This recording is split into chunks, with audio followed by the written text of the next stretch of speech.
우리 예수님은 우리에게 너희는 소금이다, 너희는 빛이다 이렇게 말씀하셨어요. 소금이 되라, 빛이 되라 이 얘기 하시는 게 아니고 너희는 빛이다, 너희는 소금이다 말씀하셨어요. 소금이 녹아지고 빛이 비춰지려면 우리는 희생이 따라야 합니다. 소금은 소금인데 지퍼백에 딱 들어있어가지고 나는 녹지 않겠다 하면은 소금은 소금의 직분을 제대로 못하는 것입니다.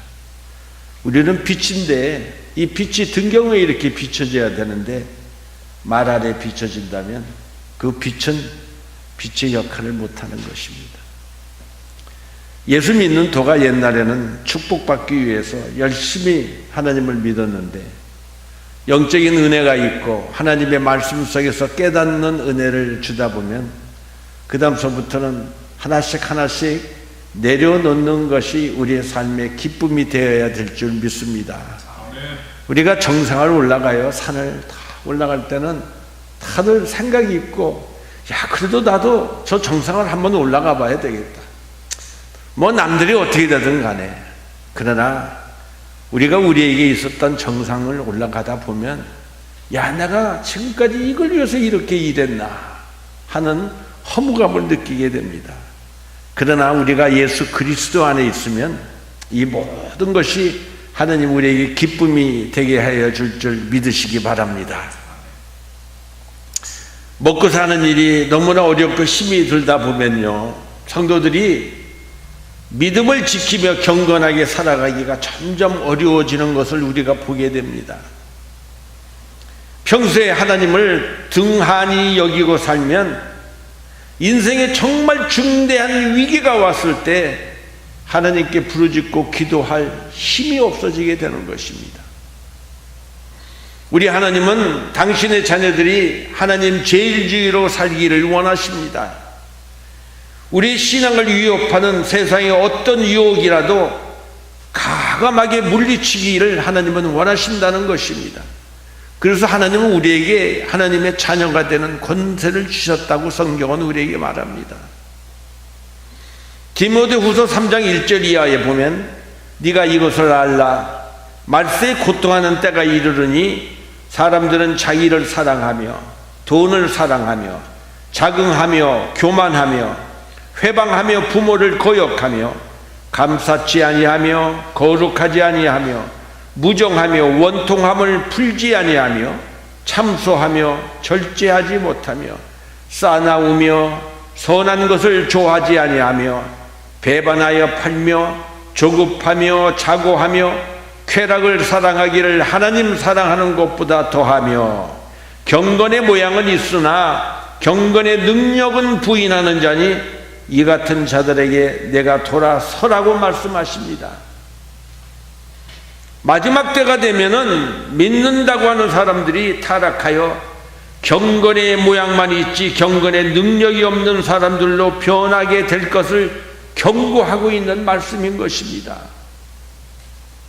왜 그렇습니까? 할 수 없이 형식적으로 신앙생활을 하는 사람들이 점점 많아지기 때문인 것입니다. 주일날 되면 기뻐야 되고 마음이 뜨거워져야 되고 하나님 앞에 예배 드린다는 것이 이렇게 큰 감동이 돼야 되는데 어느 때부터 이런 마음들이 사람들에게 점점 식어졌다는 거예요. 전심으로 하나님을 섬기려 하지 않고 그저 주일 예배 한 번만 드리면 다 됐다고 생각하고 적당히 헌금하고 신앙생활을 하기 때문인 것입니다. 믿는 우리가 세상 사람들과 구별되게 살지를 못한다면 어떻게 우리가 이 세상을 이겨낼 수 있겠습니까? 앞으로 오는 이 세상은요, 믿는 사람의 숨을 죽이는 그렇게 어렵고 힘든 세상이 온다고 성경은 우리에게 말합니다. 환난이나 핍박이란 말은 참 무서운 단어입니다. 예수 믿는 것 때문에 우리의 삶이 점점 어둠에 건 사악한 원수마귀에 의해서 어렵게 되어진다는 것입니다. 그래서 믿음이 약한 사람들은 하나님을 다 떠나게 됩니다. 배교하게 되는 것입니다. 이것이 마지막 때 우리가 볼 수 있는 현상이라고 성경은 우리에게 말하고 있지 않습니까? 날마다 기도로 하루를 시작하고 무시로 깨어 기도하며 예배하며 하나님의 말씀으로 은혜를 받아야 우리가 믿음으로 이 세상을 이기며 살아갈 수가 있는 것입니다. 게으른 신앙생활을 하게 되면은 예수님의 재림 때 우리는 들림 받을 수 없다는 사실을 여러분 믿으시기를 바랍니다. 우리는 어디서 살거나 정치적인 지도자를 잘 만나야만 합니다. 우리가 살고 있는 이 미국 대통령을 위해서 기도해야 되고요, 두고온 조국 대한민국의 대통령을 위해서 우리는 기도해야 합니다. 그 이유가 무엇입니까? 바로 해대비 디모데전서 2장 1절 이하에 기록합니다. 그러므로 내가 첫째로 권하노니 모든 사람을 위하여 간구와 기도와 도구와 감사를 하되 임금들과 높은 지위에 있는 모든 사람들을 위하여 하라. 이는 우리가 모든 경건과 단정한 중에 고요하고 평안한 생활을 하려 함이니라. 통치자들을 위하여 기도해야 되는 이유는 우리가 고요하고 편안한 중에 신앙생활을 잘하기 위함이라고 말하고 있습니다. 여러분, 김정은 정권 안에서 어떻게 우리가 신앙생활을 잘할 수 있겠습니까? 바빌론은 오늘날 남부 이라크 지역에 해당하는 유프라데스 강 하류에 위치했던 고대 제국입니다.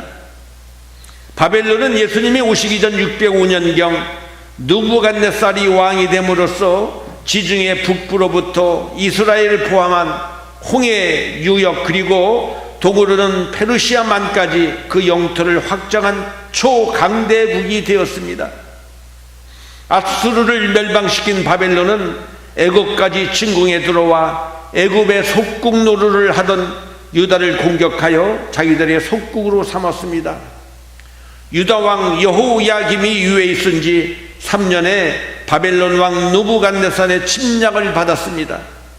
느부갓네살은 유다를 3차례나 공격했습니다. 오늘 읽은 본문은 그 첫 번째 공격일 때 일어난 일인 것입니다. 하나님의 택한 백성 이스라엘이 범죄할 때 하나님께서는 징계의 도구로 이방의 강국인 애굽과 바벨론의 진입을 사용하셨던 것입니다. 예수님이 오기 전 586년 느부갓네살이 이끄는 바벨론의 군단은 예루살렘을 공격했고 이스라엘의 귀족 계층 사람들을 끌고 가게 됩니다. 유다 왕 여호야김은 자기 조상들이 저지른 악행을 그대로 배워서 행하다가 마침내 하나님께 버림을 당하고 맙니다. 그로 인해 이스라엘 민족은 느부갓네살의 포로가 되었고 예루살렘의 성전은 이방인에게 빼앗기고 말았던 것입니다. 이스라엘 민족들은 하나님이 자기들을 특별히 선택하셨기 때문에 어떤 일이 있어도 이스라엘의 멸망이라는 것은 있을 수가 없고 예루살렘 성전은 영원히 보존될 것이라는 허황된 생각을 자랑하며 교만하게 살았던 것입니다. 그러나 하나님이 택한 백성이라 할지라도 범죄할 때는 하나님께서 징계의 도구로 이웃에 있는 애굽과 바벨론을 사용하셔서 이스라엘 민족에게 이런 수치를 당하게 하셨습니다. 저는 이 말씀을 준비하면서 조국 대한민국이 중국과 북한과 소련과 일본과 미국 사이에 끼어 있는데 하나님의 뜻대로 살지를 못하게 되면은 하나님이 조국 대한민국을 징계하지 않을까 심히 두려운 마음을 가지고 우리는 조국 대한민국을 위하여 기도해야 되는 것입니다. 하나님의 징계가 조국 대한민국에 임하게 된다면 주변에 있는 강대국을 사용하셔서 조국 대한민국도 이런 수치를 당하게 하면 어떡하나. 이런 일이 일어나지 않도록 우리는 조국 대한민국을 위하여 기도해야 될 줄 믿습니다. 그때 다니엘과 세 친구들도 포로로 잡혀왔던 것입니다. 그리고 그곳에서 바벨론 학문을 배우도록 하였습니다. 4절의 말씀을 보겠습니다.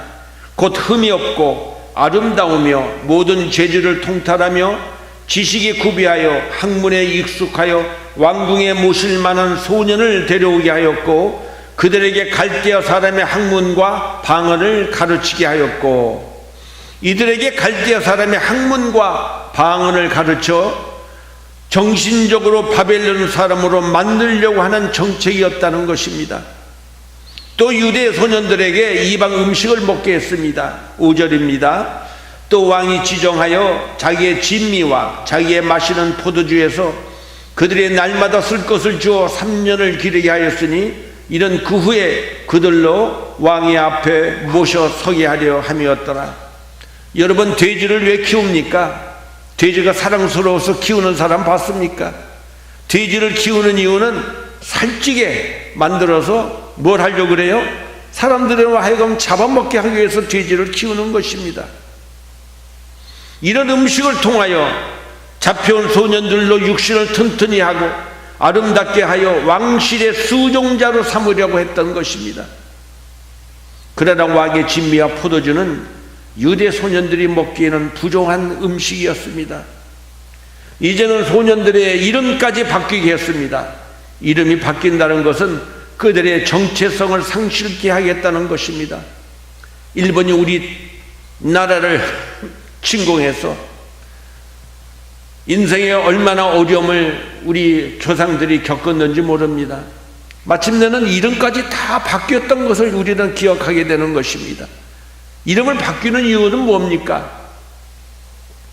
민족성을 상실해버리겠다는 것입니다. 이것은 바로 영적으로 간음하게 하는 사탄의 역사인 것입니다. 바벨론 왕 느부갓네살은 이렇게 여러 가지 정책으로 유대 소년들을 시험했습니다마는 다니엘은 신앙의 지절을 지켰습니다. 8절과 9절을 보겠습니다. 다니엘은 뜻을 정하여 왕의 진미와 그의 마시는 포도주로 자기를 더럽히지 아니하리라 하고 자기를 더럽히지 않게 하기를 환관장에게 구하니 하나님이 다니엘로 환관장에게 은혜와 긍휼을 얻게 하신지라.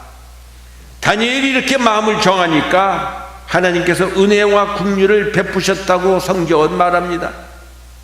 지금 우리가 예수님을 온전히 믿기로 마음을 정하면 지금도 하나님께서 은혜와 긍휼을 베풀어 주신다는 이 놀라운 사실을 우리는 믿어야만 되는 것입니다.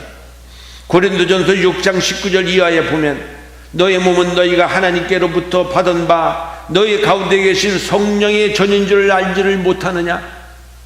너희는 너희의 것이 아니라 값으로 산 것이 되었으니 바로 너희 몸으로 하나님께 영광을 돌리라고 말씀하십니다. 예수님이 핏값으로 여러분과 저를 사셨다는 것입니다. 바로 우리에게 신앙의 절개를 지키라는 말씀인 것입니다. 다니엘의 신앙의 절개는 무엇입니까? 세 가지를 우리는 들 수가 있습니다. 첫째, 다니엘의 신앙의 절개는 양보하지 않는 신앙이었습니다. 다니엘은 왕의 진미와 그의 마시는 포도주로 자기를 더럽히지 않기로 결심했습니다. 이것은 자신의 신앙 양심에 큰 죄가 되었기 때문입니다. 포로로 끌려온 주제에 하루 세끼 밥 먹는 것도 얼마나 어렵겠습니까? 그런데 왕의 진미로 자기를 더럽히지 않겠다고 하는 것은 엄청난 신앙의 고백인 것입니다. 왕의 진미는 짐승의 피를 흘려서 우상에게 제사를 드린 고기였습니다. 이는 그 당시 율법이 엄격하게 금하고 있는 것이었습니다. 결국 왕의 진미와 포도주에 참여하는 것은 곧 우상에게 전하는 것이요 바로 하나님 앞에 죄라는 것을 아는 이상 다니엘은 양보할 수가 없었던 것입니다. 고린도전서 10장 20절 이하에 보면 대저히 이방인의 제사하는 것은 귀신에게 하는 것이요 하나님께 제사하는 것이 아니니 나는 너희가 귀신과 교제하는 자가 되기를 원치 아니하노라. 너희가 주의 잔과 귀신의 잔을 겸하여 마시지 못하고 주의 상과 귀신의 상에 겸하여 참여하지 못한다고 말씀하십니다. 그런데 오늘날 예수 믿으면서도 제사를 드리는 분들이 많이 있지 않습니까? 이것은 조상에게 제사하는 것이 아니라 바로 귀신에게 하는 것인 것입니다. 우리는 제사를 드려도 안 되고 그 음식을 먹어서도 안 되는 것입니다. 이와 같은 양보하지 않는 다니엘의 신앙의 모습은 후에 사자굴에 들어갈 것을 뻔히 알면서도 하루에 3번씩 예루살렘을 향하여 하나님을 경배하기를 쉬지 않았던 그 그의 모습에서 더 확실하게 찾아볼 수가 있는 것입니다. 우리는 어떻습니까? 인간적인 도리 때문에 여러 가지 이유로 우리의 신앙을 양보하는 경우가 너무 많지 않습니까? 두 번째 다니엘의 신앙의 절개는 뜻을 정하는 신앙이었습니다. 다니엘은 왕의 진미와 그의 마시는 포도주로 자기를 더럽히지 아니하리라고 뜻을 정했다고 말합니다. 아는 것과 믿는 것은 분명히 다른 것입니다. 신앙은 안다고 해서 다 믿어지는 것은 아니기 때문인 것입니다. 그러므로 우리가 진실하게 믿기를 원한다면 우리가 결단해야 된다는 것입니다. 마음을 정해야만 된다는 것입니다. 마귀가 성도들을 미혹하고 넘어뜨리려고 우는 사자와 같이 삼킬채를 찾고 있는 이때에 뜻을 정한다는 것은 매우 중요한 의미가 있는 것입니다. 이것은 바로 사탄 원수 마귀에게 도전장을 던지는 것과 같은 것입니다. 모든 위대한 신앙의 사람들은 믿음의 결단을 하며 이 세상을 살았던 것입니다. 모세가 바로의 공주의 아들이라 칭함을 거절하고 하나님의 백성과 함께 고난받기를 더 좋아할 수 있었던 것은 바로 믿음의 위대한 결단을 했기 때문인 것입니다. 여호수아도 백성에게 만일 야훼를 섬기는 것이 너에게 좋지 않게 보이거든 너희 열조가 섬기던 신을 너희가 섬겨라. 그러나 나와 내 집은 야훼를 섬기겠노라. 이런 믿음의 결단이 있었기에 하나님께서 여호수아를 위대하게 사용하셨던 것입니다. 사도행전 13장 36절에 보면 다윗은 당시에 하나님의 뜻을 쫓아 섬기다가 잠들어 그 조상들과 함께 묻혀 썩음을 당했다고 기록하고 있습니다. 이렇게 다윗도 위대한 믿음의 결단을 했기에 하나님께서 그를 귀하게 여기셨고 전쟁할 때마다 승리하게끔 하셨던 것입니다. 우리가 믿고 의지하는 하나님은 살아계신 하나님이십니다. 전지전능하시고 절대 주권을 가지고 계신 분이십니다. 한 나라의 흥망성쇠는 물론이요 우리의 생사화복이 하나님의 손에 달려있는 것입니다. 하나님이 성공케 해주셔야 우리가 성공할 수 있고 부요케 해주셔야 우리가 부요할 수가 있는 것입니다. 하나님이 건강을 지켜주셔야 우리가 건강할 수 있고 하나님이 우리의 생명을 지켜주셔야 우리는 하루하루를 살 수가 있는 것입니다. 그러나 예수를 믿으면서도 사업상 핑계로 가지 말아야 할 것을 가고 먹지 말아야 할 것을 먹으며 하지 말아야 할 짓을 하면서 사업에 성공하겠다고 몸부림치는 사람들이 우리 주위에 얼마나 많이 있습니까?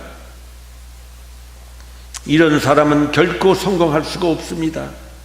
혹 성공해서 돈을 번다 할지라도 그 성공 때문에 더 불행한 일을 그들은 당할 수도 있다는 것입니다. 요한복음 9장 31절 말씀입니다. 하나님이 죄인을 듣지 아니하시고 경건하여 그의 뜻대로 행하는 자는 들으시는 줄을 우리가 안다고 말씀하십니다. 한번 예수를 믿겠다고 마음을 정했으면 죽으나 사나 신앙의 절개를 지킬 수 있기를 예수님의 이름으로 축원합니다. 세 번째 다니엘의 믿음의 절개는 용기였습니다. 사실상 포로된 노예의 신분으로서 바벨론의 정해진 규례를 거부한다는 것은 죽으면 죽으리라는 순교의 자세였습니다. 다니엘의 신앙 자세는 한마디로 용기 있는 신앙이었습니다.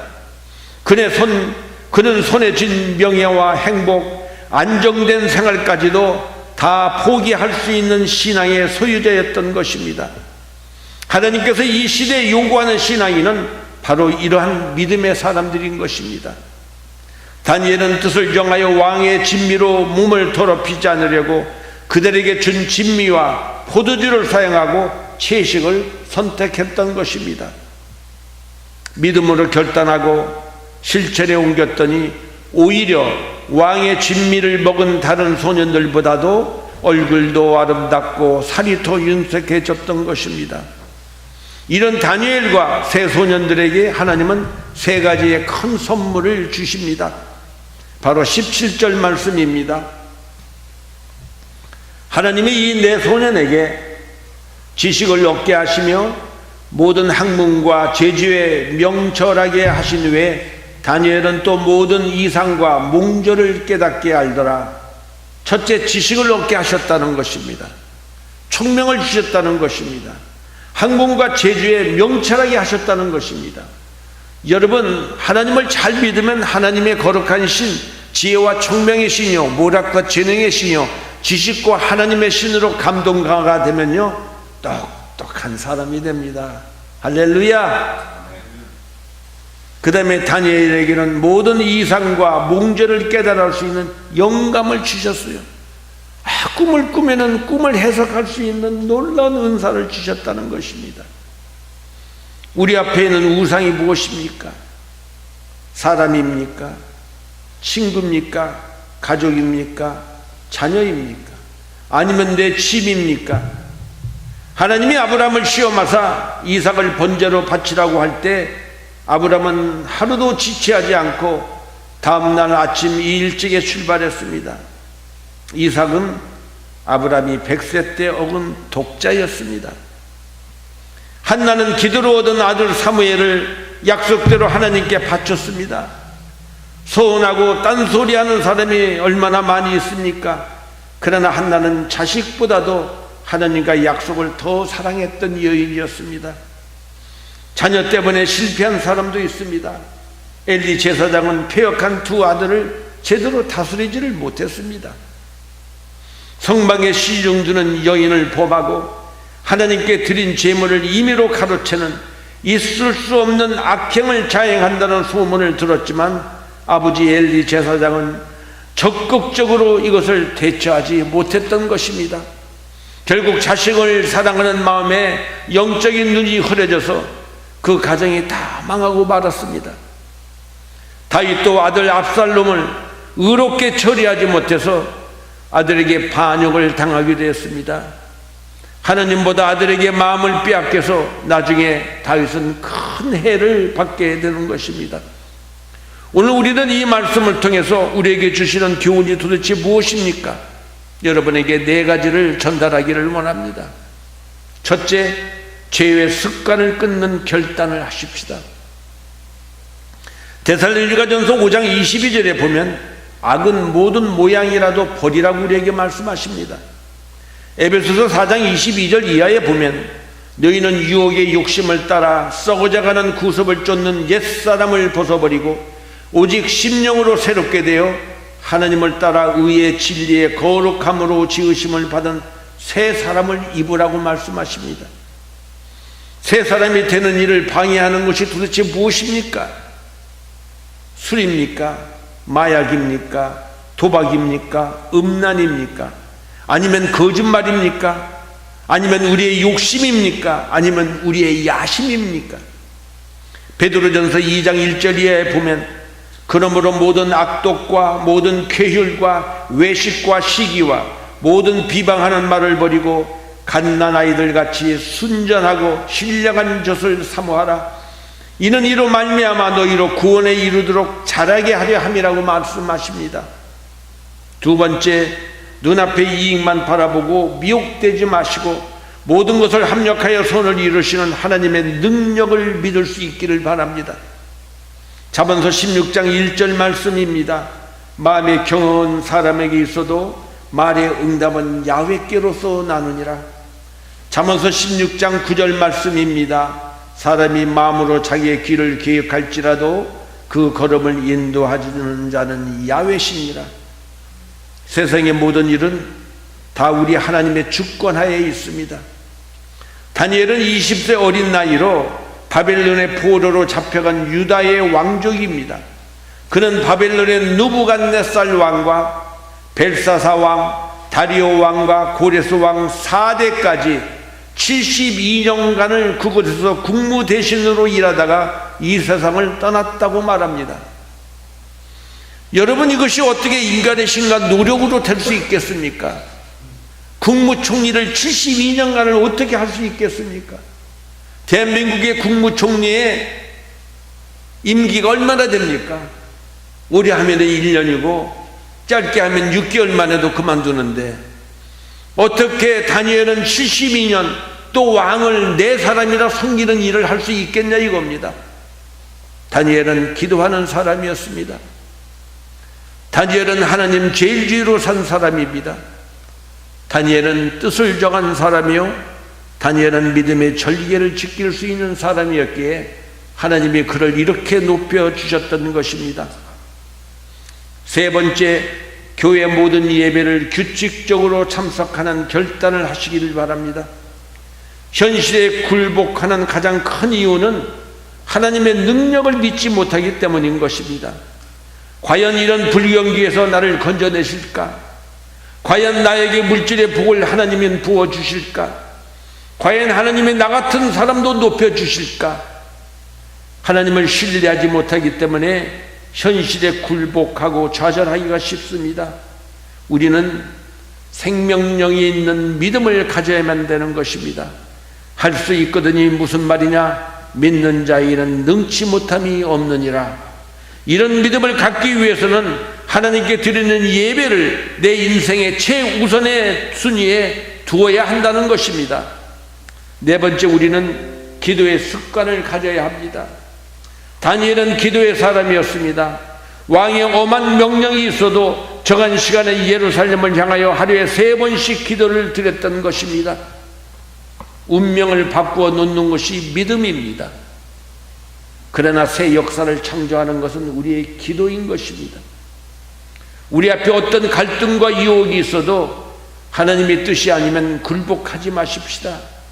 우리 모두 다니엘과 같은 신앙의 절개를 갖고 있기를 원합니다. 그러면 하나님이 우리를 도우실 것입니다. 하나님이 우리와 함께 하실 것입니다. 참된 용기는 자신의 부족함과 잘못을 인정하는 것입니다. 순간을 살기 위해서 영혼을 죽이는 하루살이 같은 어리석은 사람이 되지 않도록 우리는 깨어서 기도해야만 되는 것입니다. 우리는 잠시 받는 고난 때문에 후에 받을 큰 영광을 놓치는 어리석은 에서와 같은 사람이 되지 않기를 예수님의 이름으로 축원합니다. 우리 함께 기도하십시다. 오늘 우리에게 주신 하나님의 은혜의 말씀 중에서 내 가슴을 치는 말씀이 무엇입니까? 우리 모두가 다니엘과 같은 신앙의 절기를 갖기를 원합니다. 주여, 이 시간 나에게도 은혜 내려주시고 결단할 수 있는 은혜를 달라고 이 시간 주여 한번 외치고 함께 기도하십시다. 주여!